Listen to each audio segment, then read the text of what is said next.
Béni soit l'Éternel. Au nom de Jésus de Nazareth. Je crois que tout ce qui a été divisé ou soustrait de votre vie, le Seigneur est en train de les réparer par ce message.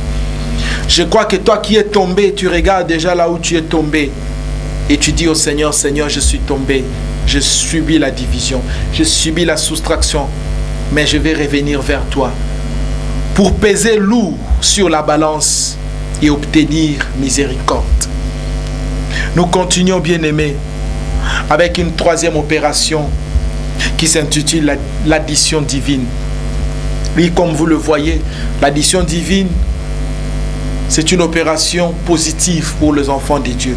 Les deux opérations précédentes sont des opérations qui ne nous concernaient pas. Ce sont des opérations qui concernent ceux qui sont jugés et condamnés. Les enfants du malin, les pécheurs. Nous, les enfants de Dieu, nous prions pour avoir ces deux opérations restantes. L'addition divine, qui se définit comme étant l'opération par laquelle Dieu ajoute une ou plusieurs choses à un homme, à une famille, à une église, à une nation reconnue, être fidèle et jugé positif devant la présence du Seigneur. Est-ce que vous me comprenez là où vous êtes? Là où tu es, dis Amen. Dis très fort que l'addition c'est pour moi.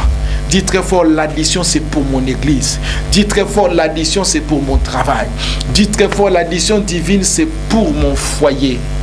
Oui, par l'addition divine, c'est lorsque le Seigneur, après avoir observé une personne au cours de la mission qu'il lui a envoyée, c'est lorsque le Seigneur, après avoir vu le travail que tu fais et la manière dont tu l'exerces, le Seigneur regarde, il compte ton règne, il compte ton foyer, il compte ton ministère, il pèse et il dit, cet homme n'a pas été trouvé léger, je vais additionner des choses dans sa vie. Oui frère, il y a plusieurs choses et dans plusieurs domaines, le Seigneur a donné aux gens des choses qui ne leur avaient pas été promis et des choses que ces gens-là n'ont pas eu à demander, mais que Dieu lui-même a jugé bon de leur donner. C'est dans ces domaines-là, c'est dans ta vie, la chose que j'appelle le Seigneur à te donner. L'addition divine, bien-aimé. L'addition divine doit être un rêve pour toi. Que le Seigneur te comble des choses que tu ne lui as même pas données. Parce que lui, il donne au-delà de ce que nous lui avons demandé.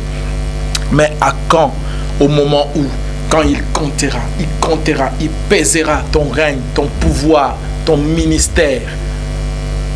Il verra que tu comptes pour lui, tu n'es pas léger, que tu es lourd sur sa balance. Alors il appellera l'addition divine. L'addition divine peut se manifester dans plusieurs domaines, notamment dans le domaine de la vie. Allons dans le livre de 2 Rois, au chapitre 20. 2 Rois, au chapitre 20, verset 1er jusqu'à 6. On nous parle de quelqu'un qui a vu sa vie être additionnée. 2 Rois au chapitre 20, verset 1er jusqu'à 6. Le Seigneur nous dit quelque chose d'important. En ces temps-là, Ézéchias fut malade à la mort. Le prophète Ésaïe, fils d'Amoth, vint auprès de lui et lui dit, ainsi parle l'Éternel, donne tes ordres à ta maison, car tu vas mourir et tu ne vivras plus. Ézéchias tourna son visage contre le mur et fit cette prière à l'Éternel. Ô Éternel, souviens-toi que j'ai marché devant ta face avec fidélité et intégrité de cœur, et que j'ai ce qui est bien à tes yeux. Je fais ce qui est bien à tes yeux. Et Ézéchias répandit d'abondantes larmes. Ésaïe, qui était sorti, n'était pas encore dans la cour du milieu, lorsque la parole de l'Éternel lui fit adresser en ces termes. Retourne et dis à Ézéchias, chef de mon peuple, ainsi parle l'Éternel, le Dieu de David ton père. J'ai entendu ta prière et j'ai vu tes larmes. Voici, je te guérirai le 3e jour, tu monteras à la maison de l'Éternel. J'ajouterai à tes jours 15 années, je te délivrerai toi et je protégerai cette ville à cause de moi, à cause de David mon serviteur. Dis gloire au Seigneur là où tu es. Que le Seigneur te bénisse. L'histoire d'un roi, pas n'importe lequel, ça peut être ton histoire, ça peut être la mienne, ça peut être l'histoire de mon pays, ça peut être l'histoire de l'humanité, l'histoire d'une église. Oui, cet homme a eu une particularité, il a servi Dieu avec intégrité. Il a fait ce qui était bien aux yeux de l'Éternel. Un jour, il tombe malade. Pas une maladie diabolique, mais une maladie, il devait mourir. Oui, le prophète Ésaïe vient lui dire, le Seigneur m'envoie te dire que tu vas mourir, que tu vas plus vivre. Le monsieur, il dit, je ne suis pas prêt à mourir. J'ai encore des choses à faire. J'ai encore des choses à faire. Seigneur, souviens-toi de moi. La Bible dit, il s'est mis à genoux, il a tourné la face contre les murs. Il dit, Seigneur, non, pas moi. Je ne peux pas mourir pour le moment. Est-ce que vous me comprenez là où vous êtes? La Bible dit, avant que le prophète n'arrive à la sortie, l'homme versait de l'abondante larmes. Que le Seigneur dit, oh, Esaïe, repart vers mon serviteur, va lui dire, je vais le guérir. Oui, cet homme a reçu ce qu'on appelle l'addition divine. Dieu dit, non, mon fils, bon, j'ai écouté tes prières, je me suis souvenu de toi. Je t'ai compté, je t'ai pesé et tu as été trouvé lourd, très lourd même.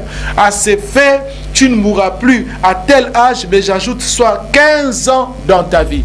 Donc si cet homme avait 85 ans, il allait mourir à 100 ans. Si cet homme avait 60 ans, il devait mourir à 75 ans. Si cet homme avait 40 ans, il allait mourir à 55 ans. Ma soeur, là où toi tu es, quand Dieu compte ta vie, va-t-il additionner ou soustraire? Est-ce que ta prostitution peut pousser Dieu à ajouter même 10 ans de ta vie? Là où tu es patron, tu es un très mauvais patron. Tu payes mal les gens. D'ailleurs, tu les chasses sans raison valable. Est-ce que si toi on t'ajoute 20 ans dans la vie, ne vas-tu pas maltraiter les gens? Là où tu es, les gens meurent tôt. On ne les ajoute pas la vie parce que les gens prient. Ils pleurent pour que tu meurs. Regardez dans la plupart des cas ceux qui font très mal aux gens. De quel genre de mort ils meurent? Parce qu'il n'y a pas l'addition prophétique. L'addition prophétique, Dieu dit, Ézéchias, je t'ajoute 15 ans. Oui frère, la longévité. C'est pourquoi Proverbe nous a dit la même chose quand nous avons vu la story. Proverbe nous a dit quelque chose de très important. Dans Proverbe chapitre 10, 27, on dit la vie de celui qui craint l'Éternel est prolongée. Ça veut dire que quand tu crains Dieu, il te donne l'argent. Et dans ton argent, tu crains le Seigneur. Il ajoute les jours parce qu'il sait que ton argent va bénir les gens. Il y a des gens qui prient pour toi. Ils disent Akoufa Leloté, qu'il ne meure pas maintenant, qu'elle ne meure pas maintenant. C'est l'espoir de la famille. C'est elle qui fait autant de choses. Rappelez-vous de Tabitha Dorcas, bien-aimé. La Bible dit à Joppé, Pierre arrive. Il trouve une situation compliquée. Laquelle? Il était dans la ville voisine. On dit non, Pierre, tu reviens. Tu reviens maintenant, illico presto, on a besoin de toi. Pour quelle raison? En tout cas, ton Dieu ne peut pas laisser une telle femme mourir. Cette femme mérite l'addition divine de sa vie. Pour quelle raison? Regardez ce qu'elle a fait. Dans notre communauté, dans le quartier, sur la ruelle, l'apôtre Pierre était dos contre mur. Il était devant un fait accompli. Il a prié le Seigneur. Le Seigneur a rajouté la vie à Tabitha Dorcas pour la simple raison que sur la balance de l'Éternel, elle a été comptée, pesée. On l'a trouvée très lourde. On a additionné. On a ajouté quelque chose sur sa vie. Je ne sais pas à quel âge elle était morte, mais au moins ce que je sais, sa vie a été prolongée. La tienne sera-t-elle prolongée? La mienne sera-t-elle prolongée? La vie de l'église, la vie de ta famille. Est-ce que Dieu peut ajouter quelque chose à toi? Nous mourons comme des bêtes aujourd'hui parce que notre vie n'est pas prolongée. Que Dieu prolonge ta vie. Si le Seigneur avait arrêté d'abréger ta vie, maintenant reviens vers lui, car l'addition prophétique, tu es vieille. Oui, le Seigneur ne voit pas la vieillesse. Il peut rajouter des années de ta vie. Il peut rajouter les années de ta vie maintenant, dans le nom de Jésus de Nazareth. Oui, le Seigneur ne peut pas ajouter que la vie, il peut ajouter aussi des bénédictions, des biens. Si nous lisons dans le livre de 1 Roi, au chapitre 3, l'histoire de Salomon, on nous montre clairement quelque chose d'important, bien-aimé. La Bible dit une chose particulière dans le livre de 1 Roi au chapitre 3, versets 4 à 5. La Bible dit, à Gabaon, l'Éternel apparut en songe à Salomon pendant la nuit. Et Dieu lui dit, demande ce que tu veux que je te donne. 1 Roi chapitre 3, versets 4 à 5. Salomon répondit, qu'est-ce que tu veux que je te donne? Nous allons directement le verset 11 et le verset 12. La Bible dit, Et Dieu lui dit, puisque c'est cela ce que tu demandes, puisque tu ne demandes pour toi ni une longue vie, ni les richesses, ni la mort de tes ennemis, et que tu demandes de l'intelligence pour exercer la justice, voici j'agirai selon ta parole, je te donnerai un cœur sage et intelligent, de telle sorte qu'il n'y aura eu personne avant toi, et qu'on ne verra jamais personne de semblable à toi. Je te donnerai en outre ce que tu n'as pas demandé, des richesses et de la gloire, de telle sorte qu'il n'y aura pendant toute ta vie aucun roi qui soit ton pareil. Est-ce que vous comprenez ceci? La sagesse et l'intelligence de Salomon, ce n'est pas quelque chose qui était inné. Il ne l'avait pas. Le Seigneur a ajouté cette grâce-là à Salomon à cause qu'il a été compté à ce moment-là. Il a été pesé et il a été trouvé pas léger, mais lourd. Et le Seigneur lui a donné la sagesse, l'intelligence. En outre, il va lui dire, je vais encore te donner de la gloire. Oui, il y a beaucoup de gens qui servent, qui prient, qui prêchent, qui chantent, qui font beaucoup de choses, mais sans la gloire. Parce que la gloire est une paire de manches que le Seigneur ne réserve qu'à ceux-là qu'il a trouvés, qui ne sont pas défaillants. Oui, tu peux servir, tu peux faire des choses, mais sans qu'il y ait la gloire ou le succès. Le succès, c'est quelque chose que Dieu ajoute au travail de quelqu'un. La gloire a été donnée à Samson. De telle sorte qu'il y avait même des gens qui quittaient loin pour venir chercher Salomon. Il a été ajouté à cela. La gloire, Samson l'a eu après. Oui, mon frère, tu n'es pas dans la gloire parce que Dieu juge que déjà dès le début, quand il te compte, il te pèse, chante, il ne peut pas te donner la gloire. Car la gloire va te rendre orgueilleux. La gloire te tuera. Quand il voit ton ministère, il ne peut pas te donner la gloire parce qu'il sait que cela te tuera. Salomon a eu la gloire. Oui, mes bien-aimés dans le Seigneur, Salomon, on lui a ajouté la richesse. De sorte qu'à cette époque-là, il n'y avait personne de riche comme Salomon. Tu manques l'argent parce que Dieu n'a pas ajouté l'argent. Tu peux avoir un foyer, tu peux avoir un mariage, mais l'argent, Dieu doit ajouter, additionner cela à tes promesses, à ton mariage. Oui, tu peux avoir un mariage, mais tu n'as pas d'enfant parce que c'est quelque chose que le Seigneur maintenant doit additionner sur ton foyer. Tu peux avoir, Seigneur, tu peux avoir beaucoup d'histoires, mais il y a toujours quelque chose qui te manque. Et le Seigneur est capable d'additionner cela à seule condition que lorsqu'il comptera et il te pèsera, il ne te trouve pas léger mais qu'il te trouve lourd. Alors il additionnera comme Samson. Oui, bien-aimés dans le Seigneur, souvenez-vous, rappelez-vous de l'addition de la grâce. Même Daniel, si vous lisez le livre de Daniel au chapitre 1er, le verset 8 jusqu'à 17, qu'est-ce qui est dit? Daniel et ses compagnons refusaient de se souiller. Ils refusèrent de se soumettre aux lois qui régissaient leur arène. Mais qu'est-ce qui s'est passé, bien-aimé?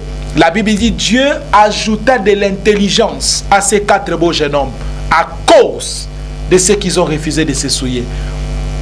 Alors, ils pouvaient interpréter tous les songes. Pourquoi? Ce n'était pas au hasard. Ils ont été comptés, pesés, et Dieu les a trouvés lourds. Il y a des dons que tu manques.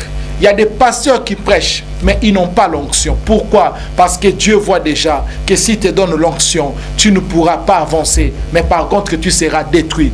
L'onction est quelque chose que Dieu rajoute dans la vie de quelqu'un. Il y a des talents que Dieu veut te donner. Tu es là, tu chantes, mais peut-être que Dieu peut encore t'ajouter la grâce de la prophétie, la grâce de l'onction. Mais Dieu sent que quand il te pèse, le talent qu'il t'a donné déjà de chanter te rend déjà mauvaise, te rend déjà mauvais. Dieu ne peut pas te donner plus si quand tu as peu, tu ne peux pas lui servir convenablement. Tu ne peux pas être fidèle.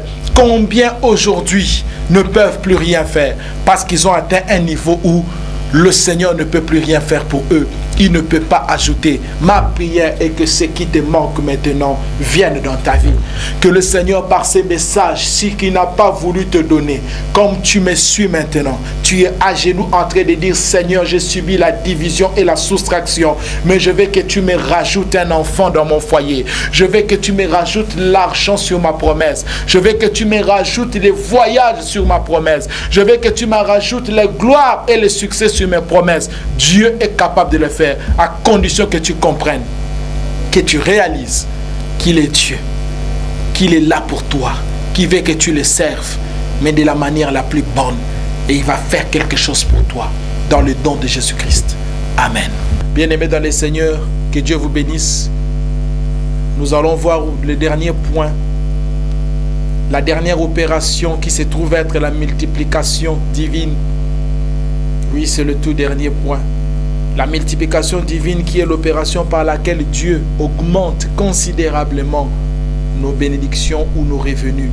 Différent de l'addition. L'addition, c'est lorsque le Seigneur ajoute petit à petit une ou plusieurs choses. Mais par contre, ici, c'est la vitesse de croisière. Ici, le Seigneur double, triple, quadruple, quintuple, centuple. Il multiplie les choses qu'il nous a données. Parce que notre Dieu, c'est le Dieu de la multiplication. Cette opération ne vient pas dans la vie de n'importe qui. Elle vient dans la vie des personnes qui ont été jugées fidèles, qui sont passées par l'addition divine. Et après que Dieu leur ait donné beaucoup de choses en dehors de leur prophétie, il a ajouté et ils sont restés fidèles. Et quand après la table de l'addition divine, le Seigneur te trouve toujours correct et fidèle, là il passe par la vitesse de la multiplication. C'est là que vous voyez quelqu'un commencer à devenir riche, prospérer en un laps de temps. Vous voyez un pasteur qui n'avait que 200 membres à un certain moment, Dieu multiplie fois 100 ses fidèles et il a 20 000 membres. Il a été reconnu fidèle même après l'addition prophétique. C'est à ce moment-là que vous voyez quelqu'un qui avait une voiture en avoir 20.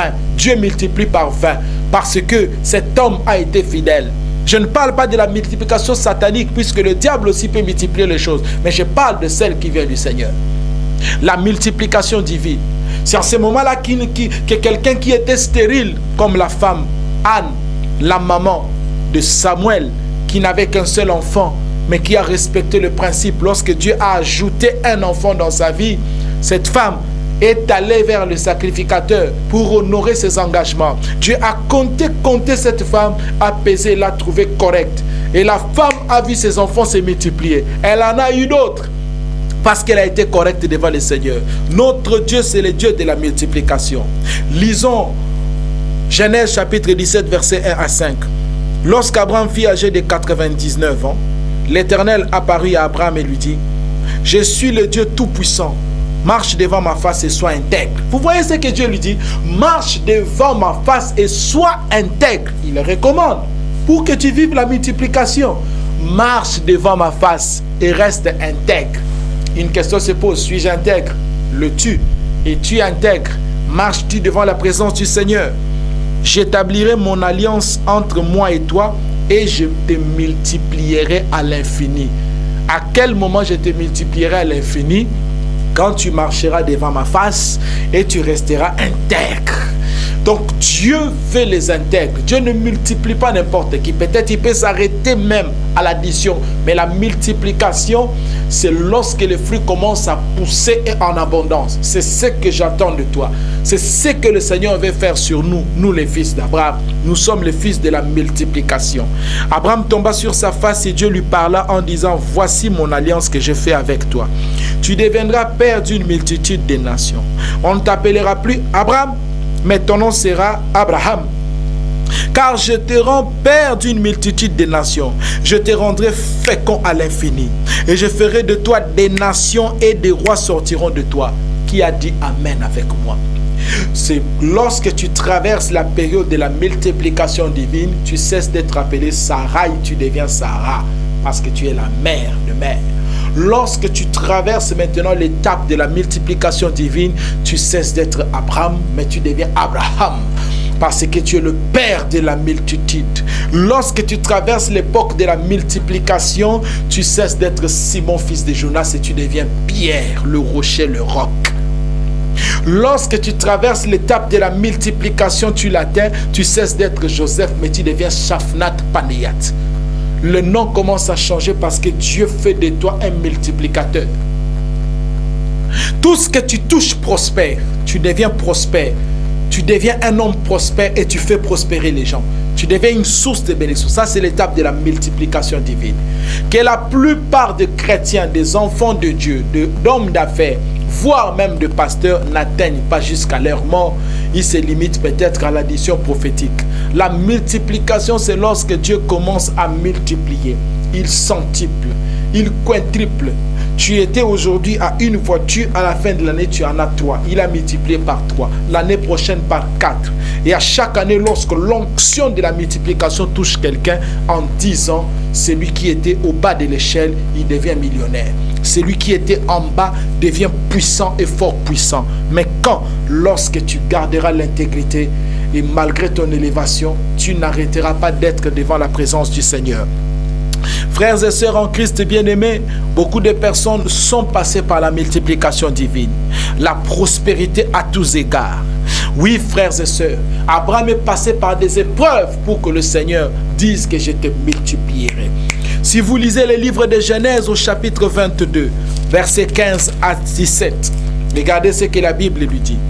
L'ange de l'Éternel appela une seconde fois Abraham des cieux et dit, je le jure par moi-même, parole de l'Éternel, parce que tu as fait cela et que tu n'as pas refusé ton fils unique, je te bénirai, je multiplierai ta postérité comme les étoiles du ciel, comme le sable qui est sur le bord de la mer, et ta postérité possédera la porte de ses ennemis.